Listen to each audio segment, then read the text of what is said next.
So now we've covered the life of a 1 solar mass star. So let's talk about what sorts of things change as I make the star heavier. Well, remember a 1 solar mass star, before it ignited its helium, you had the helium flash.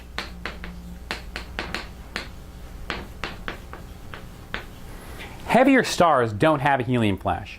The turn on of the helium burning process is more gradual. So once you get up here to say about 2.5 times the mass of the sun, the turn on of the helium burning is gradual and you enter the horizontal branch just smoothly. Once you get up to say 8-ish solar masses, then you're going to be able to burn carbon in the core.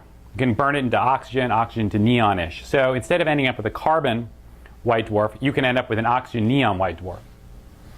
Once you get above about 10 solar masses, then you can burn even farther. And this is where things get interesting. Because if you can burn past neon, you can burn into magnesium, silicon, up to very heavy elements, all the way up to iron. Well, once you get to iron, you can no longer burn in the core of the star. Because as we've discussed in class, iron takes energy to make heavier things out of it. When I combine helium together to make carbon, I release energy. When I combine hydrogen to make helium, I release energy. Once I get up to iron, if I combine it with anything to make, with other things, it actually takes energy. It's an endothermic process. It sucks in heat. But when you're up at these masses, above these masses, you can enter into a phase where you've got many, many different regions of the star where you have shell burning of all sorts of elements, which then dump their ash, which can then be burnt in subsequent interior regions, all the way into the middle, which is iron. And I can't burn iron. This is a bit of a simplification, but it captures the important thing, which is that you start with hydrogen. In the star, you can burn it to increasingly heavy elements all the way until you get to iron. At iron, you no longer are able to produce energy. So you're going to accumulate more and more and more iron in the core until eventually your core is going to be big enough. It's actually much smaller than this. This is not to scale. I'm just saying that it gets to be a big enough iron core that it's incapable of supporting itself. Because you have heat produced by all these surrounding regions, but this iron core is not producing any heat. And so it's basically having to live off the heat of the rest of the system to keep from collapsing. Eventually, there's going to be so much mass there that the gravity is going to overwhelm any outward pressure, and it's going to begin to collapse.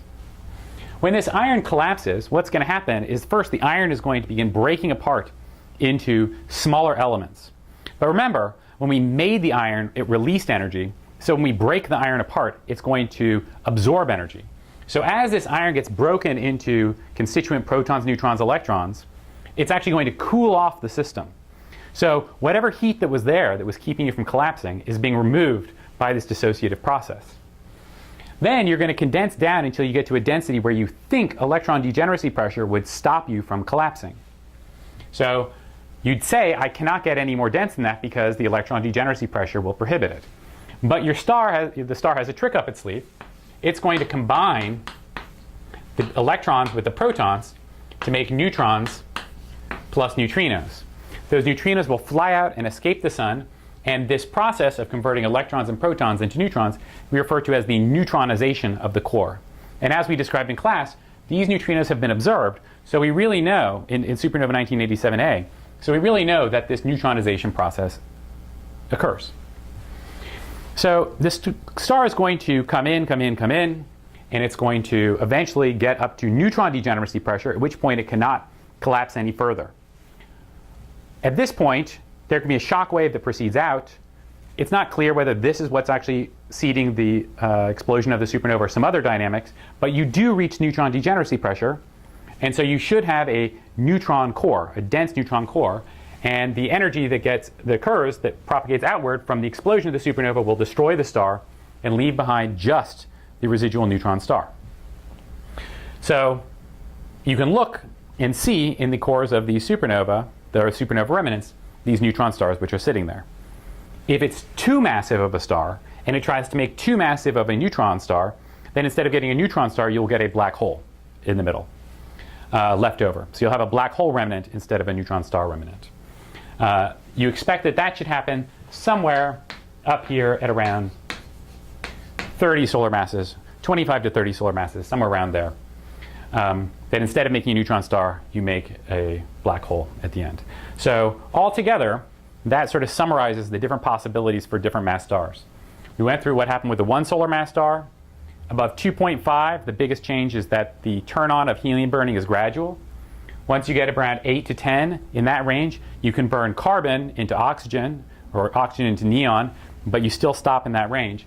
Above that, you're capable of burning all the way to iron. If you can burn all the way to iron, the final product of your star is going to be a core collapse supernova, when the iron core collapses, and then resultantly the star explodes. At the end of that, you're either going to have a neutron star, or if you were heavy enough, a black hole.